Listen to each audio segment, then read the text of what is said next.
Hello friends, a big hi from Top Tuition. കഴിഞ്ഞ ക്ലാസ്സിൽ നമ്മൾ നോൺ മെറ്റൽസിലെ ഹൈഡ്രജനും നൈട്രജനുമാണ് പഠിച്ചത്. ഇനി അടുത്ത നോൺ മെറ്റൽ ഏതാണെന്ന് നോക്കാം.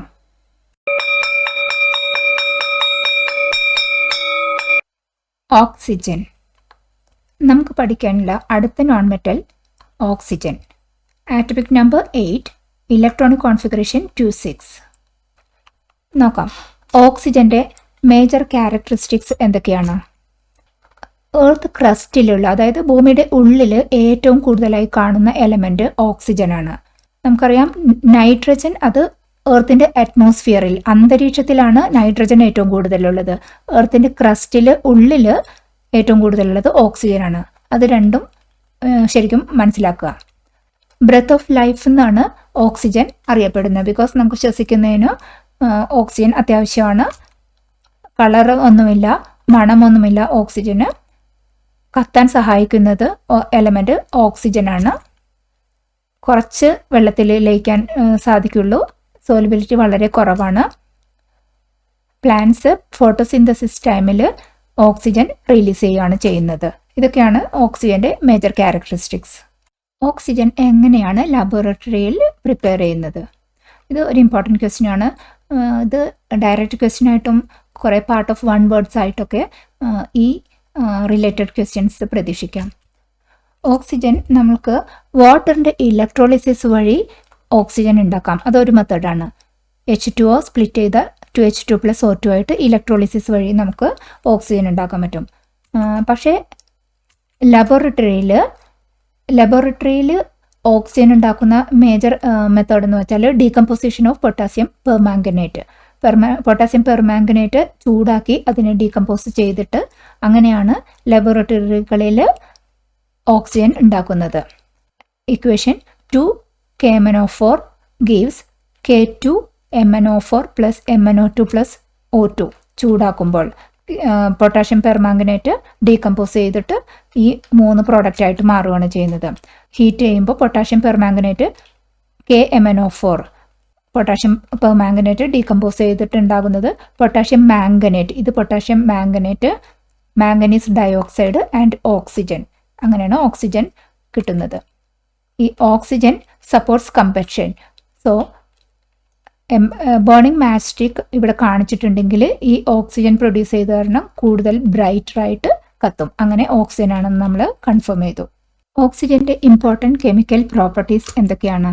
ഓക്സിജൻ മെറ്റൽസുമായിട്ടും നോൺ മെറ്റൽസുമായിട്ടും റിയാക്ട് ചെയ്തിട്ട് ഓക്സൈഡ്സ് ഉണ്ടാക്കും. നോൺ മെറ്റൽ ഓക്സിജൻ നോൺ മെറ്റൽസുമായിട്ട് റിയാക്ട് ചെയ്ത് കാർബൺ, ഹൈഡ്രജൻ അതൊക്കെ നോൺ മെറ്റൽസ് ആണ്. ഈ ഓക്സിജൻ നോൺ മെറ്റൽസ് ആയ കാർബൺ, ഹൈഡ്രജൻ ഇവയായിട്ട് റിയാക്ട് ചെയ്ത്, കാർബണുമായിട്ട് റിയാക്ട് ചെയ്ത് കാർബൺ ഡയോക്സൈഡ്, ഹൈഡ്രജനുമായിട്ട് റിയാക്ട് ചെയ്തിട്ട് water, C+O2 CO2, 2H2+O2 2H2O. ഇനി metals like iron, copper, silver അതൊക്കെയായിട്ട് ഓക്സിജൻ റിയാക്ട് ചെയ്യുമ്പോൾ അവയുടെ ആ ഓക്സൈഡ് ഫോം ചെയ്യുകയാണ് ചെയ്യുന്നത്. അപ്പോൾ ആ മെറ്റൽസിൻ്റെ ആ ഒരു തിളക്കം, ലസ്റ്റർ നഷ്ടപ്പെട്ടിട്ട് അതൊരു ലോങ് ഡ്യൂറേഷനുള്ള ഒരു റിയാക്ഷനാണ്. അങ്ങനെ അതിൻ്റെ ഓക്സൈഡ് ലെയർ ഫോം ചെയ്യുകയാണ് ചെയ്യുന്നത്. അതായത് ഓക്സിജൻ മെറ്റൽസുമായിട്ടും നോൺ മെറ്റൽസുമായിട്ട് റിയാക്ട് ചെയ്ത് ഓക്സൈഡ് ഉണ്ടാക്കും. ഓക്സിജൻ്റെ കുറച്ച് ഉപയോഗങ്ങൾ എന്തൊക്കെയാണ്? അത് കത്താൻ സഹായിക്കും. ഓക്സിജൻ ഓക്സിഡൈസിങ് ഏജന്റ് ആയിട്ട് ഉപയോഗിക്കും റോക്കറ്റ് ഫ്യൂവൽസിലൊക്കെ. ആർട്ടിഫിഷ്യൽ റെസ്പിറേഷൻ അതിനുവേണ്ടി ഓക്സിജൻ ഉപയോഗിക്കും. ഓക്സി അസറ്റിലൈൻ ഫ്ലെയിം, വെൽഡിങ്ങിനൊക്കെ യൂസ് ചെയ്യുന്ന ആ ഫ്ലെയിം അത് ഉണ്ടാക്കാനും ഓക്സിജൻ ഉപയോഗിക്കും. ഈ ക്ലാസ് നിങ്ങൾക്ക് ഇഷ്ടപ്പെട്ടുവെങ്കിൽ ഒന്ന് ലൈക്ക് ചെയ്യൂ. ഇതുപോലുള്ള കൂടുതൽ ക്ലാസ്സുകൾ പബ്ലിഷ് ചെയ്യുവാൻ ഞങ്ങൾക്കത് പ്രചോദനമാകും. ഓസോൺ എന്നാൽ എന്താണ്? അതെങ്ങനെയാണ് ഉണ്ടാകുന്നത്? ഇത് ഒരു ഇമ്പോർട്ടൻറ്റ് ക്വസ്റ്റ്യൻ ആണ്. ഓസോൺ പറഞ്ഞാൽ O3, അതിനാണ് നമ്മൾ ഓസോൺ എന്ന് പറയുന്നത്. അത് ഒരു കോമ്പിനേഷൻ ഓഫ് 3 ഓക്സിജൻ ആറ്റം ആണ് ഓസോൺ എന്ന് പറയുന്നത്. അത് എങ്ങനെയാണെന്ന് നോക്കാം. സാധാരണ ഓക്സിജൻ ഒരു ഡയാറ്റോമിക് മോളിക്യൂളാണെന്ന് നമുക്ക് എല്ലാവർക്കും അറിയാം. O2 ആണ് ഓക്സിജൻ. ഇനി O2 എങ്ങനെ O3 ആവണത്? അറ്റ്മോസ്ഫിയറിക് ഓക്സിജൻ അതായത് O2 UV ലൈറ്റ് അബ്സോർബ് ചെയ്തിട്ട് സ്പ്ലിറ്റ് ചെയ്ത് ഓക്സിജൻ ആറ്റംസ് ആയി മാറും. അതായത് ഓക്സിജൻ UV റേഡിയേഷൻ കിട്ടുമ്പോൾ അത് ഓക്സിജൻ 2 ഇൻഡിവിജ്വൽ ആറ്റംസ് ആയിട്ട് സ്പ്ലിറ്റ് ചെയ്യും ആദ്യം. എന്നിട്ട് ഈ ആറ്റംസ് ആയി മാറിക്കഴിയുമ്പോൾ ഈ ആറ്റംസ് പിന്നെ ഓക്സിജൻ മോളിക്യൂളുമായിട്ട് കമ്പൈൻ ചെയ്ത് O3 ആകും. ഒറ്റയ്ക്കുള്ള ഈ സ്പ്ലിറ്റ് ചെയ്ത് വരുന്ന ഓക്സിജൻ ആറ്റം പ്ലസ് ഈ O2 അറ്റ്മോസ്ഫിയറിക് മോളിക്കുലാർ ഫോമിലുള്ള O2 ആയിട്ട് കമ്പൈൻ ചെയ്ത് അത് O3 ആകുകയാണ് ചെയ്യുന്നത്. O2 + O is O3. അതായത് കമ്പൈൻഡ് റിയാക്ഷൻ ആയിട്ട് എഴുതുകയാണെന്നുണ്ടെങ്കിൽ മാസ് കൺസർവേഷനൊക്കെ കൺസിഡർ ചെയ്ത് എഴുതുമ്പോൾ 3O2 അൾട്രാവയലറ്റ് റേഡിയേഷൻ്റെ ഇതിൽ സ്പ്ലിറ്റ് ചെയ്ത് 2O3 ആയിട്ട് മാറുകയാണ് ചെയ്യുന്നത്. ഇത് ഇൻഡിവിജ്വൽ സ്റ്റെപ്സ്. ഈ ഓസോൺ മെയിൻലി ഉണ്ടാകുന്നത് സ്ട്രാറ്റോസ്ഫിയറിലാണ്. അതായത് ഓക്സിജൻ അറ്റ്മോസ്ഫിയറിൽ മെയിൻലി ഇൻ സ്ട്രാറ്റോസ്ഫിയറിൽ UV റേഡിയേഷൻ വഴി സ്പ്ലിറ്റ് ചെയ്ത് 2 ആറ്റംസ് ആയി മാറും. ആറ്റം മോളിക്കുലാർ ഫോമിലെ ഓക്സിജനുമായിട്ട് കമ്പൈൻ ചെയ്ത് ഓസോൺ O3 ആയി മാറും. അറ്റ്മോസ്ഫിയറിലുള്ള ഓസോണിൻ്റെ അളവ് എപ്പോഴും ഒരു കോൺസ്റ്റൻ്റ് ആയിട്ട് മെയിൻറ്റെയിൻ ചെയ്ത് വരുന്നത് എങ്ങനെയാണ് എക്സ്പ്ലെയിൻ ചെയ്യാനാണ് നമ്മളോട് പറഞ്ഞിരിക്കുന്നത്. ഇതൊരു ഇമ്പോർട്ടൻറ്റ് ക്വസ്റ്റ്യൻ ആണ്. നമ്മൾ മനസ്സിലാക്കി അറ്റ്മോസ്ഫിയറിലുള്ള O2 മോളിക്യൂൾസ് അൾട്രാവയലറ്റ് റേഡിയേഷനെ അബ്സോർബ് ചെയ്തിട്ട് 2 ഓക്സിജൻ ആറ്റമായിട്ട് ആദ്യം സ്പ്ലിറ്റ് ചെയ്യും. ഇതിൽ ഒരു ഓക്സിജൻ ആറ്റം ഒരു മോളിക്കുലാർ ഫോമിലുള്ള O2വുമായിട്ട് കമ്പൈൻ ചെയ്തിട്ടാണ് അതൊരു O3 ആകുന്നത്. ഇനി ഇതാണ് ഇതിൻ്റെ കമ്പൈൻഡ് ഇക്വേഷൻ. ഈ ഓക്സിജൻ ടു ഓസോൺ കൺവേർഷൻ, ഈ ഓക്സിജനെ O3 ആയ ആ കൺവേർഷൻ ഒരു റിവേഴ്സിബിൾ പ്രോസസ്സാണ്. അതായത് ഓസോൺ ആയി കഴിഞ്ഞാൽ അത് ഓസോൺ ആയിട്ട് തന്നെ എപ്പോഴും നിൽക്കില്ല. അത് വീണ്ടും റിയാക്ട് ചെയ്ത് ഓക്സിജൻ ലെവലിലേക്ക് മാറും. അതായത് ozone absorb low energy ultraviolet radiation, പിന്നെയും UV റേഡിയേഷൻ അബ്സോർബ് ചെയ്തിട്ട് ബ്രേക്ക് ചെയ്തിട്ട് ഒരു ഓക്സിജൻ ആറ്റവുമായും ഒരു ഓക്സിജൻ മോളിക്യൂളുമായിട്ട് വീണ്ടും മാറും. അതായത് ഈ ഓക്സിജൻ ടു ഓസോണും ഓസോൺ ടു ഓക്സിജൻ പ്രോസസ്സ് സൈക്ലിക്കായി ഇങ്ങനെ നടന്നുകൊണ്ടിരിക്കും. അത് അങ്ങനെയാണ് ഈ ഓസോണിൻ്റെ അളവ് ഒരു കോൺസ്റ്റൻറ്റ് ലെവലിൽ മെയിൻറ്റെയിൻഡ് ആയി വരുന്നത്. ഈ ഓക്സിജൻ ടു ഓസോണും ഓസോൺ ടു ഓക്സിജനും ഈ 2 കൺവേർഷനും അന്തരീക്ഷത്തിലുള്ള സണ്ണിൽ നിന്ന് വരുന്ന ആ UV റേഡിയേഷൻ അബ്സോർബ് ചെയ്തിട്ടാണ് ചെയ്യുന്നത്. ഓസോണിനെ എന്തുകൊണ്ടാണ് ഒരു ഗ്രീൻ ഹൗസ് ഗ്യാസ് എന്ന് അറിയപ്പെടുന്നത്? നമ്മൾ പഠിച്ചു ഓക്സിജൻ UV റേഡിയേഷൻ അബ്സോർബ് ചെയ്തിട്ട് ഓക്സിജൻ 3 ഓസോണിലേക്ക് മാറുന്നു. അതൊരു റിവേഴ്സിബിൾ പ്രോസസ്സാണ്. ആദ്യം ഓക്സിജൻ O3 ആകും. ഇതൊരു റിവേഴ്സിബിൾ പ്രോസസ്സാണ്. അപ്പോൾ ഈ O3 വീണ്ടും ഓക്സിജൻ ആറ്റവും ഓക്സിജൻ മോളിക്യൂളുമായിട്ട് വീണ്ടും സ്പ്ലിറ്റ് ചെയ്യും. അവിടെ ഈ UV റേഡിയേഷൻ അബ്സോർബ് ചെയ്തിട്ടാണ് ഈ 2 കൺവേർഷൻസ് നടക്കുന്നത്. അങ്ങനെ ഈ സ്ട്രാറ്റോസ്ഫിയറിലുള്ള ഓസോണിൻ്റെ ഈ 2 സമയത്തുള്ള കൺവേർഷനിലുള്ള UV അബ്സോർപ്ഷൻ എർത്തിലേക്ക് വരുന്ന UV റേഡിയേഷനെയും ഹീറ്റിനെയൊക്കെ കൺട്രോൾ ചെയ്യാനായിട്ട് ഹെൽപ്പ് ചെയ്യും. അങ്ങനെ ടെമ്പറേച്ചർ ട്രാപ്പ് ചെയ്ത് എർത്തിൻ്റെ ടെമ്പറേച്ചർ മെയിൻറ്റെയിൻ ചെയ്യാനായിട്ട് ഓസോൺ ഹെൽപ്പ് ചെയ്യുന്ന കാരണം അതിനൊരു ഗ്രീൻ ഹൗസ് ഗ്യാസ് എന്ന് അറിയപ്പെടും. ഇതുപോലുള്ള വീഡിയോസ് ടോപ്പ് ട്യൂഷൻ ചാനൽ റെഗുലറായി പബ്ലിഷ് ചെയ്യുന്നുണ്ട്. പുതിയ വീഡിയോകൾ ഉടൻ തന്നെ അറിയാൻ ചാനൽ സബ്സ്ക്രൈബ് ചെയ്യൂ. What is CFC? Why is it harmful? CFC എന്നാൽ എന്താണ്? അത് എന്തുകൊണ്ടാണ് ഹാംഫുൾ ആണ്, ദോഷകരമാണെന്ന് പറയുന്നത്? ഒരു ഇമ്പോർട്ടൻറ്റ് ക്വസ്റ്റ്യൻ ആണ് കേട്ടോ. CFC പറഞ്ഞാൽ ക്ലോറോ ഫ്ലൂറോ കാർബൺസ്. കോമ്പൗണ്ട്സിൽ ക്ലോറിനും ഫ്ലൂറിനും കാർബണും ഇത് 3ഉം ഒരുമിച്ചുണ്ടെങ്കിൽ അത്തരം കോമ്പൗണ്ട്സിനെ നമ്മൾ പറയും chloro fluoro carbons. Chloro fluoro carbons എവിടെയാണ് നമ്മൾ ഉപയോഗിക്കുന്നത്? കൂളിംഗ് ഇഫക്റ്റ് ജനറേറ്റ് ചെയ്യേണ്ട സിറ്റുവേഷൻസിലൊക്കെ നമ്മൾ ചിലപ്പോൾ ഈ CFCs ഉപയോഗിക്കാറുണ്ട്. ACs, റെഫ്രിജറേറ്ററിലൊക്കെ. എന്തുകൊണ്ടെന്നാൽ ഈ CFCനെ പ്രഷർ അപ്ലൈ ചെയ്തിട്ട് നമുക്ക് പെട്ടെന്ന് ലിക്വിഡ് ഫോമിലേക്ക് ആക്കാനുള്ള വഴിയുണ്ട്. ഇനി ആ ഫോമിൽ നിന്ന് അത് ഇവോപ്പറേറ്റ് ചെയ്യുമ്പോൾ ഒരു കൂളിംഗ് ഇഫക്റ്റ് ജനറേറ്റ് ചെയ്യും. അതുകൊണ്ടാണ് CFCs നമുക്ക് തണുപ്പ് ജനറേറ്റ് ചെയ്യേണ്ട സിറ്റുവേഷൻസിൽ ഉപയോഗിക്കുന്നത്. അതാണ് CFCയുടെ ഉപയോഗം. ഇനി അത് എന്തുകൊണ്ടാണ് ദോഷകരമാണെന്ന് പറയുന്നത്?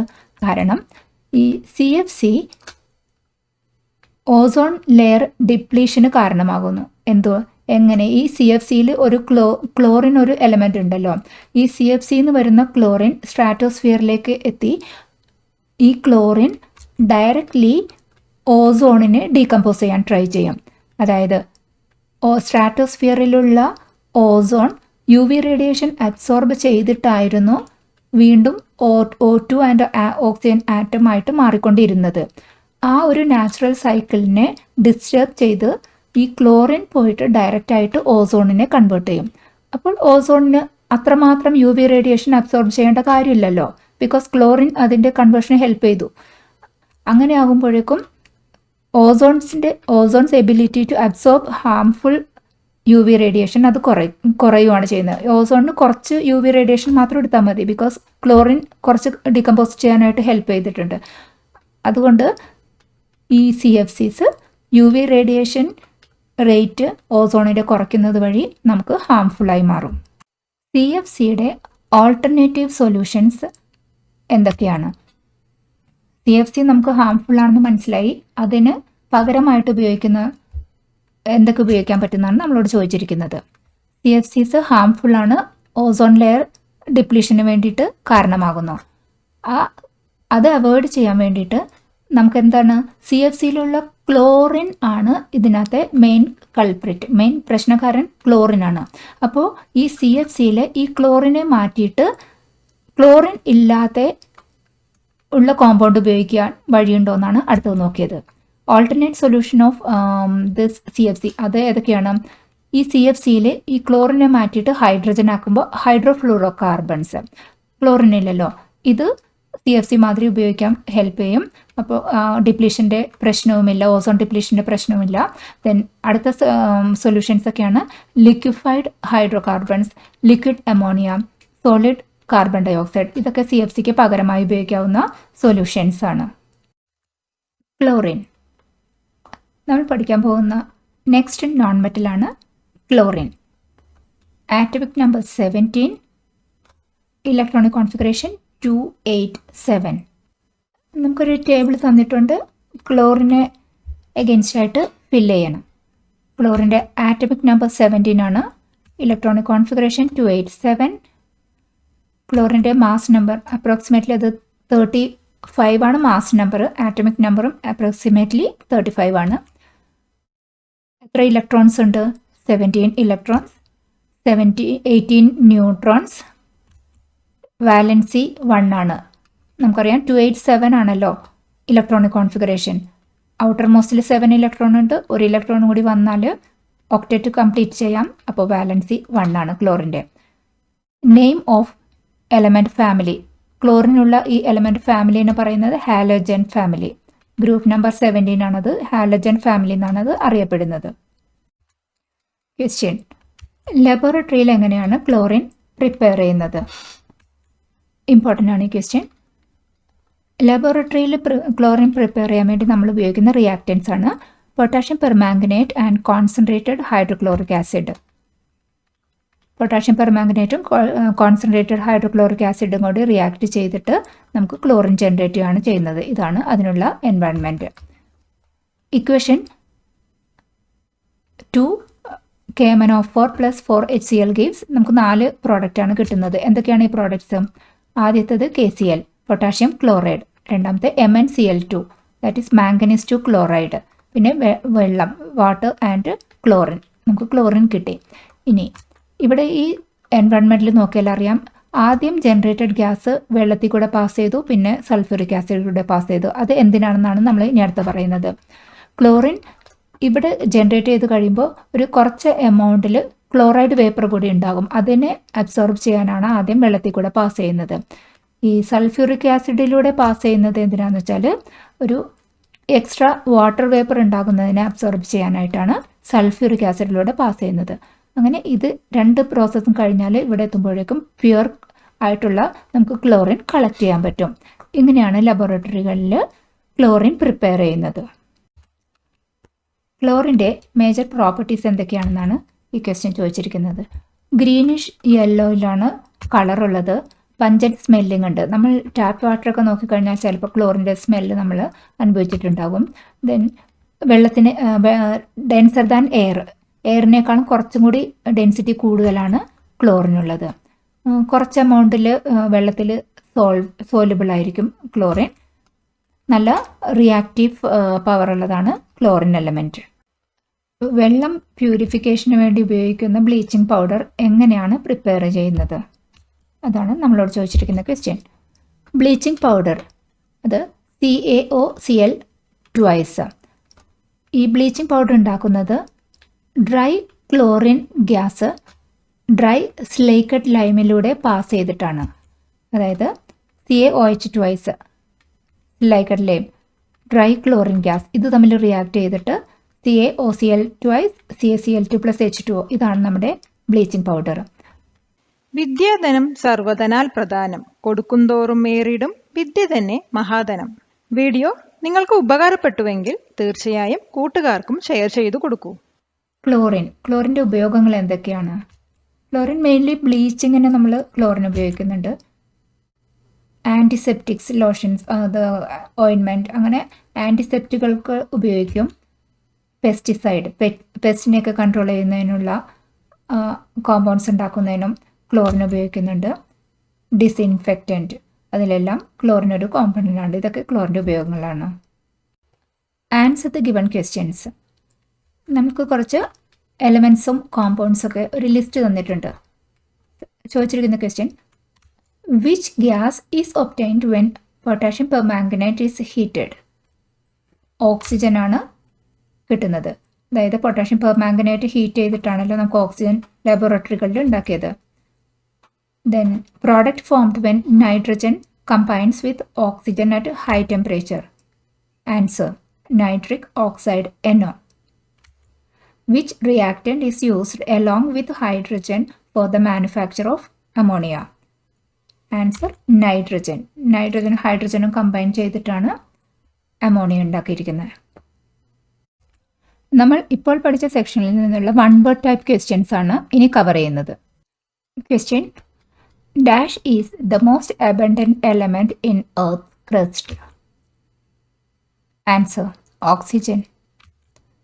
Question, Dash gas is known as breath of life, oxygen.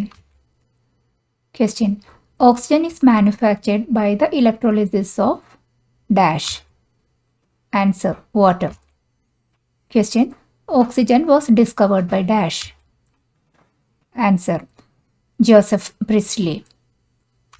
Question, the name oxygen was given by Dash. Answer, Lavoisier. Question, the name oxygen is derived from the word dash which means dash. Oxygens, acid producer ആണ് meaning. Question, Dash is used as an oxidizing agent in rocket fuels. Oxygen. Question, Dash is used for artificial respiration. Oxygen. Question, Dash flame is used in welding. Oxyacetylene. Question, ozone is found more commonly in the dash stratosphere. Question, Dash is known as CFC. Answer, chlorofluorocarbons. Dash is known as HFC. Answer, hydrofluorocarbon. Question, Dash is observed as International Ozone Day. Answer, September 16. Question, Dash gives the smell to bleaching powder CaOCl twice. Answer, chlorine. Question, Dash gas is greenish yellow in color. Answer, chlorine. Question, Dash act as a powerful oxidizing agent to decolorize the colored substances. Answer, nascent oxygen. Question, bleaching powder is prepared by passing dry chlorine gas through dry dash. Answer, silicate lime. Question, Dash gas can be used as a disinfectant. Answer, chlorine. Top ട്യൂഷന്റെ ഈ tutorial കണ്ടതിന് എല്ലാവർക്കും നന്ദി. ഇതുപോലെയുള്ള കൂടുതൽ ക്ലാസുകൾക്കായി ഈ channel subscribe ചെയ്യുക. ഈ ക്വസ്റ്റ്യൻ ആൻസേഴ്സ് നിങ്ങളുടെ എക്സാമിന് ഉപകാരപ്രദമായിരിക്കും. ഈ വീഡിയോയെക്കുറിച്ചുള്ള അഭിപ്രായങ്ങളും നിർദ്ദേശങ്ങളും താഴെ കമന്റായി അറിയിക്കുക. കൂടുതൽ ഇന്ററാക്റ്റീവ് ക്ലാസുകൾക്കും മറ്റു വിവരങ്ങൾക്കും താഴെ കാണുന്ന നമ്പറിൽ കോൺടാക്റ്റ് ചെയ്യുക. Thank you.